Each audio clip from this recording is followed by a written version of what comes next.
Hello and welcome. Good evening. You're watching Super 6 here on India Today. I'm Akshita Nandagopal. As always, we've got lots lined up for you in this edition of Super 6, but we're putting the focus on the growing controversy over the film The Kerala Story 2. Not showing now. The Kerala High Court has stayed the release of this contentious film, making it clear that for now, the film will not see the light of day. Now, the makers are saying we're going to be approaching a higher court because they maintain that there's absolutely no propagandist element in the film. We're going to break down for you exactly what the court has had to say about this entire issue and the film's rather controversial title of The Kerala Story Part 2.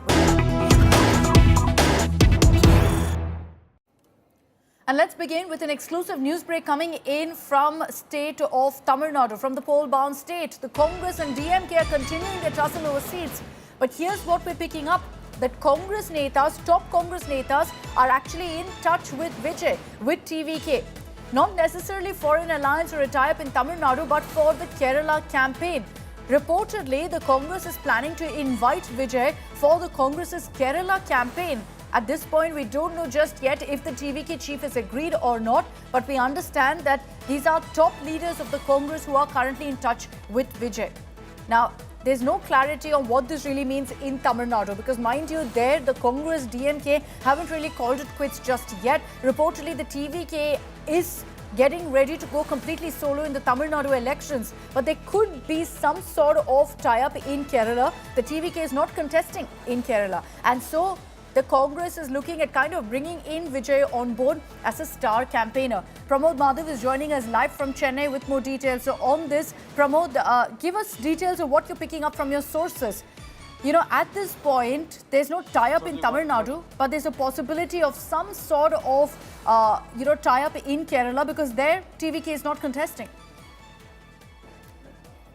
Akshita, one thing is very certain, be it when it comes to Tamil Nadu, each party, be it ADMK or DMK, they have definitely taken a stance. It is either for them or against them. And in fact, today, we also saw SP Velamani, a senior leader, actually bashing TVK, especially Vijay, claiming that Vijay has abandoned his own party men. However, it is the Congress party which has not criticized Vijay in any manner, even though being the closest ally of DMK for this election. And this is where the doubts arose. And now we've been also, our sources have confirmed that senior Congress Neta has been in talks with Vijay, and this is about using Vijay for campaign in Kerala. An invitation has also been extended. Congress does not want to talk about it openly. Very clearly, they are just also, imagine, they are not talking in favor or against Vijay so far in any matter. There have been so many instances, but Congress has not given any kind of response on this against Vijay so far. Amidst this, we've got information because in the state of Tamil Nadu, it is clear and evident that Congress is going to be with DMK, but that's not going to be the effect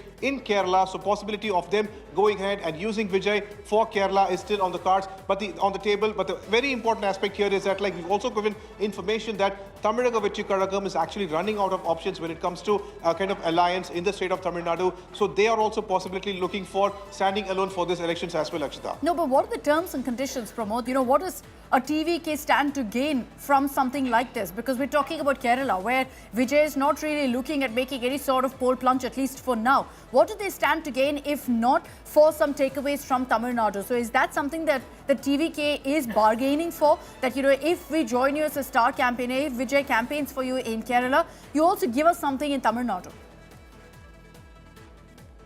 Well, one thing is very certain, Akshita. It looks like earlier also when we had the parliament elections, TVK did not go ahead, want to stand in that election because calculatively TVK is working, Vijay is working. So it looks like what is Vijay is going to gain could be something in 2029, but definitely not in 2026 considering the present situation. However, the person who's going to gain from all this is Congress party because for them, Vijay is a very big star in the state of Kerala as well. So they want to utilize that particular factor. Probably for Vijay in the long term, perhaps in the next 3 years, there is going to be a good amount of gain, but for now they want to maintain the cordial relationship, especially with Rahul Gandhi, which they've also spoken earlier. Even Adhav Arjuna said there are only two leaders who speak courageously and openly, that one is Rahul Gandhi and the other one is Vijay. So it looks like they are trying to pave the way for the 2029 elections as well, Akshita. Okay, interesting developments, but First, will Vijay accept that invite? Will he go ahead and be a star campaigner? And second, what does that really mean for the optics of the TVK? Because then it will more or less be understood that here's the TVK and the Congress having some sort of an agreement, even if it's not an on-paper alliance in Tamil Nadu. And that's where things will get interesting. If that means, and it translates to some sort of tie-up, perhaps in the future, because right now maybe the Congress feels that their hands are tied and they have to go with that alliance in the DMK. And this all comes at a time where you have had repeated statements from the TVK praising the Congress, including the likes of Adhav Arjuna going ahead and hailing the Congress leadership. There have been multiple conversations between Rahul Gandhi and Vijay as well. So those doors have always been kept open. And now you're seeing slight movement, at least as far as Kerala goes, where the TVK is not contesting. What will that translate to? What will that mean really in poll-bound Tamil Nadu as well? We'll have to wait and watch. Thanks, Pramod, for getting us all of those details. Okay, let's get you details of what's been happening with the film, The Kerala Story 2. It's been in the heart of a controversy for the kind of portrayal of Malayalis, of the people from the state of Kerala, including one particular mention in the trailer where you see a girl being forced to consume beef, which led to a whole lot of memes on social media. The makers have been under fire as well for showing who they said are victims of conversion, and not one of them being from the state of Kerala. And yet the title of their film is The Kerala Story 2. This matter has been playing out in the court. The Kerala High Court has stayed the release of the movie for at least 15 days. So about 2 weeks, the film is not going to release. The original release date of the movie was in a few days from now, on February 27th. That's not going to happen now with the Kerala High Court's order. In fact, the High Court also pulled up the censor board, saying, how did you certify this film? The board failed to adhere to the prescribed guidelines, is what the Kerala High Court has said, that the censor board did not apply its mind while clearing the film's release. The court also noted that the teaser may distort Kerala's image and could disturb communal harmony. I gave you a few references of what exactly the big bones of contention of that trailer were. And the High Court has said freedom of expression has its limits. It cannot be misused. It's on those grounds that it's actually stayed the release of the film. At this point, Kerala Story 2 makers have said that they will approach a higher bench against the ruling, because remember, this ruling has come from a single judge bench.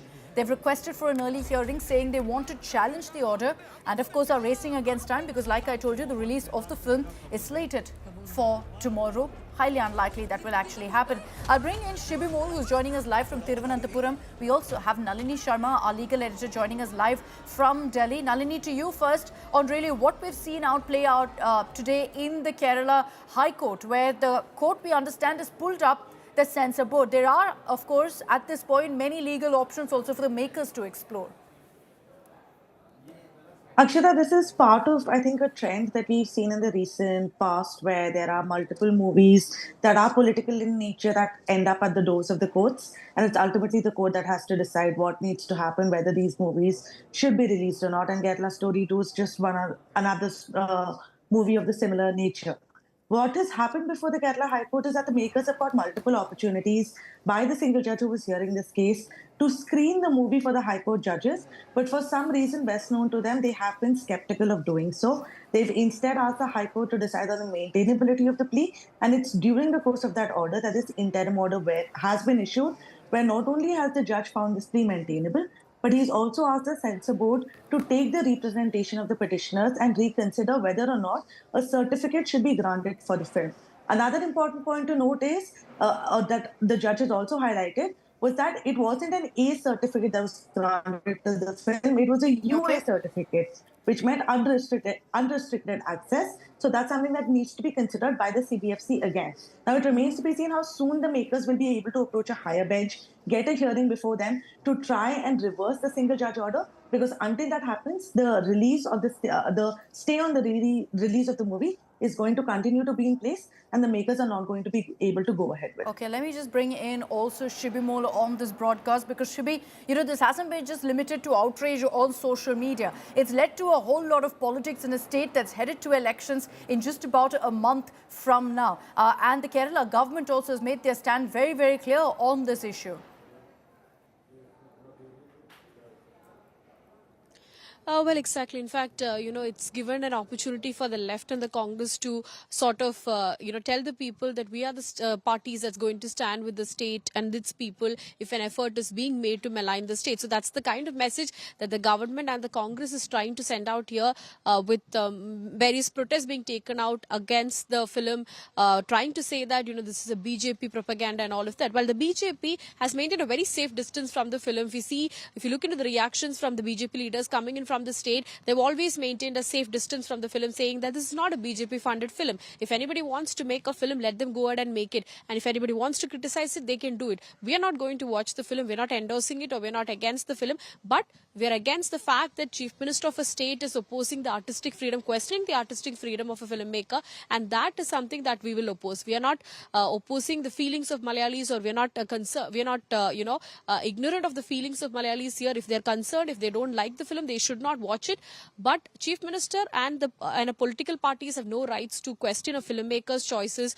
This is like questioning the artistic freedom. Rajiv Chandrasekhar today took the example of Empuran, also saying that there were criticisms against Empuran, but that was a film that went on. Yes, there were certain cuts made to the film, but that was after the makers decided. So if the makers wants to make changes, let them go ahead. And if there are any legal issues, if there is anything illegal that the filmmakers have done, then that should be decided by the court. So we can see their approach has also been like, maintaining a safe distance. They have not endorsed the film, clearly said that it's a filmmaker's choice, an individual making it. We have nothing to do with it. And if the Congress and the left are trying to portray it as, a propaganda bias against the state, then that's something that we will oppose strongly. Well, the makers essentially have been trying to suggest that, look, this goes beyond just Kerala. The title, however, says the Kerala story too, which is one of the biggest issues that's been brought up, saying it's misleading, it's maligning the image of Kerala, and none of this actually happens in the state. This could lead to communal disharmony as well, is what the Kerala High Court has also said. Thanks very much, Shibi. Thanks, Nalini, for joining us with all of those details.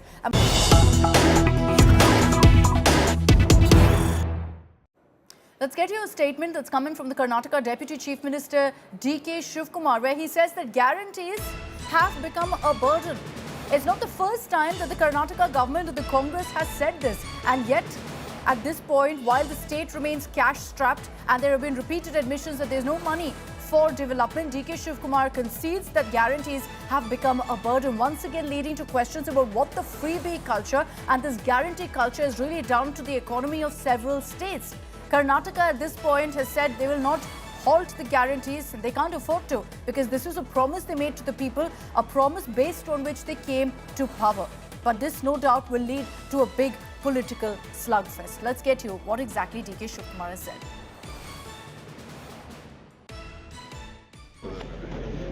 Guarantee ಖಂಡಿತ ಎಲ್ಲರಿಗೂ burden ಆಗೇ ಆಗ್ತಾ ಇದೆ ಸರ್ಕಾರಕ್ಕೆ burden ಅಂದ್ರೂ ನಾವು ಗ್ಯಾರಂಟಿನ ನಿಲ್ಲಿಸಲ್ಲ ಅಂತ ಹೇಳಿದ್ವಿ. ತಪ್ಪೇನಿದೆ? ಪರಿಷ್ಕರಣೆ ಏನಿಲ್ಲ. ಕೆಲವರು ಯಾಕೆ ಹೇಳ್ತಾ ಇದ್ದೀನಿ ಅಂತಂದರೆ, ಕೆಲವರು ಸತ್ತಿರೋರೆಲ್ಲ ತೊಗೊಂಡಿದ್ದಾರೆ. ಸುಮಾರು ಜನ ಕೋಟ್ಯಾಂತರ ರೂಪಾಯಿ ಯಾರು ಸತ್ತಿದ್ದಾರೆ ಅದು ಕಲೆಕ್ಟ್ ಮಾಡ್ಕೊಂಡಿದ್ದಾರೆ. Sagai Raj is joining us live from Bengaluru with more details on this. Sagai, it's not the first time we've seen this kind of an admission from the Karnataka government, from the Deputy Chief Minister himself.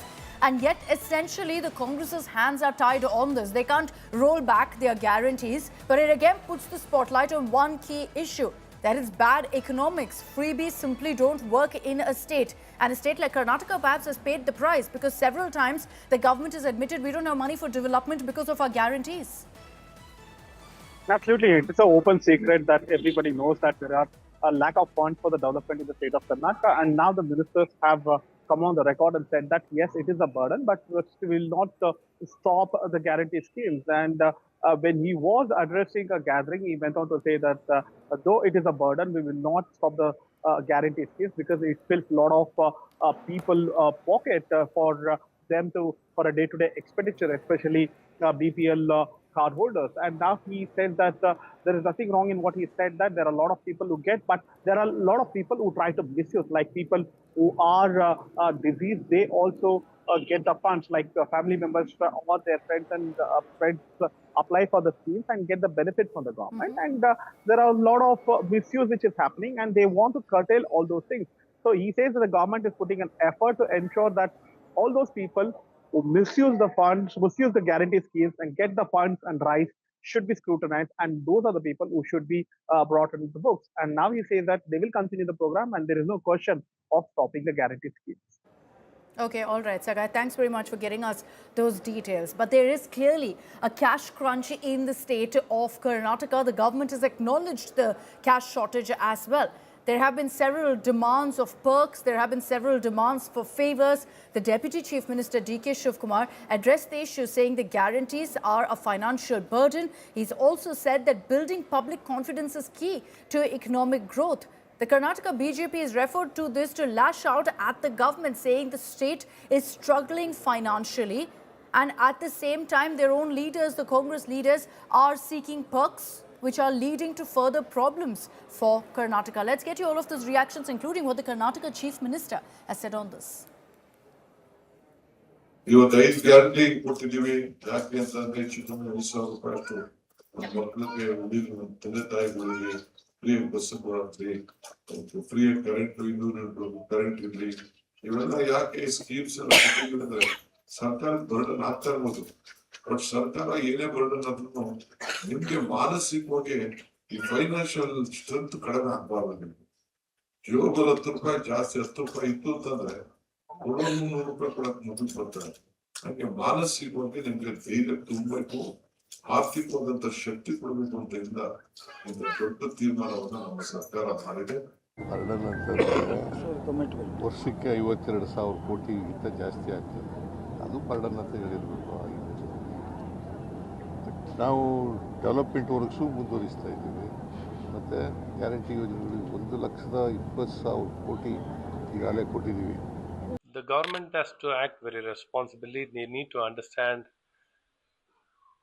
about the financial condition.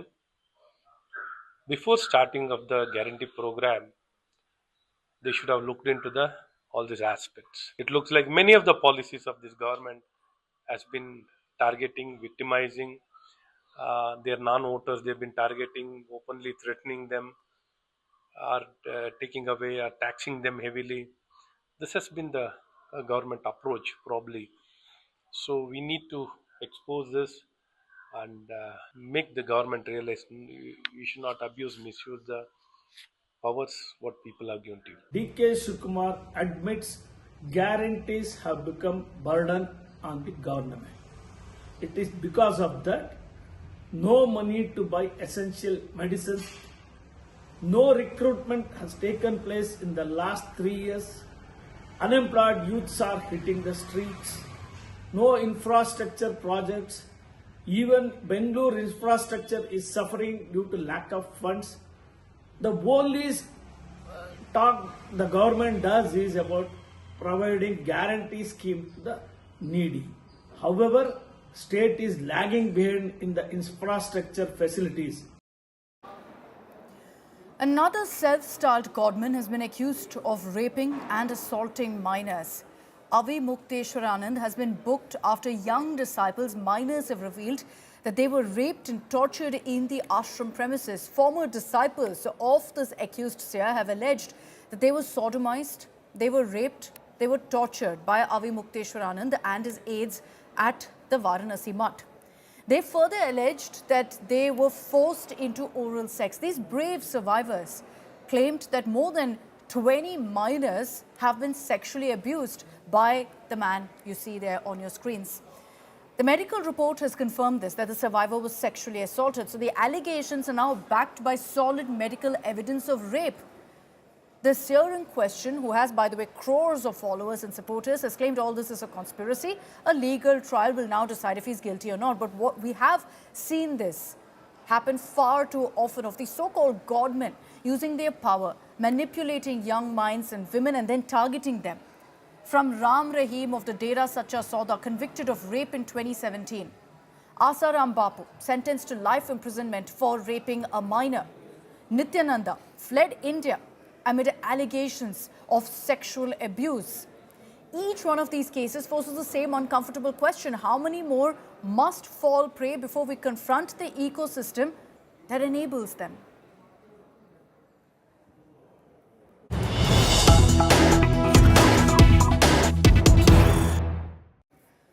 And we're cutting across to breaking news coming in. Prime Minister Narendra Modi is in Israel and is also meeting with some of the cast members of the Netflix series Fauda. We're getting the first images of that meeting, and there you go. That's a selfie posted by the star cast of Fauda, who the Prime Minister has also met in Israel. We'll get you more details of exactly what panned out in that meeting. But remember, this is a hugely successful series. Had a huge successful run in India as well. And I'll bring in Pranay Upadhyay of India Today Global for more details on this. Pranay, this is a picture, no doubt, that is going to go viral very, very quickly. Absolutely, Akshita. And in fact, Prime Minister Narendra Modi not only met the star cast of the famous Netflix series, Fauda, and in fact, the famous name of characters like Doron and other people. So clearly, this is an engagement of India-Israel partnership. As you mentioned that, this series was how famous it was. The characters, people knew them. And in fact, Doron recently visited India as well some months ago. So he had an event as well, and some of the meetings as well. And now in Israel, Prime Minister Narendra Modi made sure that he also had meeting with the star cast of Fauda. But besides that, Prime Minister also had meeting with the Indian Jewish community. Prime Minister also had meeting with some of the film stars and other people from those who are expert in Indology in Israel. So clearly, this is about people-to-people contact. How both the leadership have decided to strengthen the people-to-people contact with the agreements both India and Israel have agreed to. But this kind of a partnership is more people-to-people. This have more people, connect between the two communities, and how this is the cultural connect with which the relationship, the partnership can be strengthened. Okay, as we get you, in fact, all of the details of that meeting, you can also see in that selfie that the very popular Doron Cavillo character is also there right next to the Prime Minister, Lior Raz. He's there in that particular picture, in that selfie that's been posted by the star cast. Okay, and I'm joined now on this broadcast by Lior Raz as well. Lior, thank you for joining us here in India Today. How was your meeting with the Prime Minister? It was great. It was very emotional. We were very proud to be and to meet the Prime Minister. He's a very kind person that thinks and loves art. And for us, it's it's amazing to see that a head of a huge country really care about art and about creativity. Can I just read out for you, Lior, what the Prime Minister has posted about this picture? He says, thankfully, this interaction required only a selfie, no undercover work. Yes, because our show, I don't know if you know about Fauda. Fauda, we are all undercover and in the show, and he's very kind and a great sense of humor, and we would love to partner with India industry, with our shows and with our creativity, and we really would love to be in touch with all the creators and the producers over there in order to collaborate. Lior, can you tell me a bit about your conversation with the Prime Minister? I think we'd all love to know if he's seen Fauda. What did he tell you? We talked about Fauda. All the team of the Prime Minister watched Fauda. We took picture with all of them, and I don't know if you know, but there is also in India there is a remake of Fauda called Tanab. Correct. And so we talked about that, and we talked about art, and we talked about collaboration, and yeah, that's what we talked about. Amazing. Thank you very much, Lior, for joining us and giving us a sense of really what that conversation was like. I'll again highlight what the Prime Minister has said. This is a great one, because with that photo, he said, thankfully, this interaction required only a selfie, no undercover work. So the Prime Minister, it seems, has watched Fauda, but that's the star cast with Prime Minister Modi. We've just spoken to Lior Raz, the co-creator, the leader of Fauda, who says that this was an honor, a privilege, looks forward to a collaboration of some sort between the Israeli film industry and the Indian film industry. Maybe that's the next MOU that we're going to be seeing inked between India and Israel. That's all we have time for on this broadcast. Thanks very much for tuning in.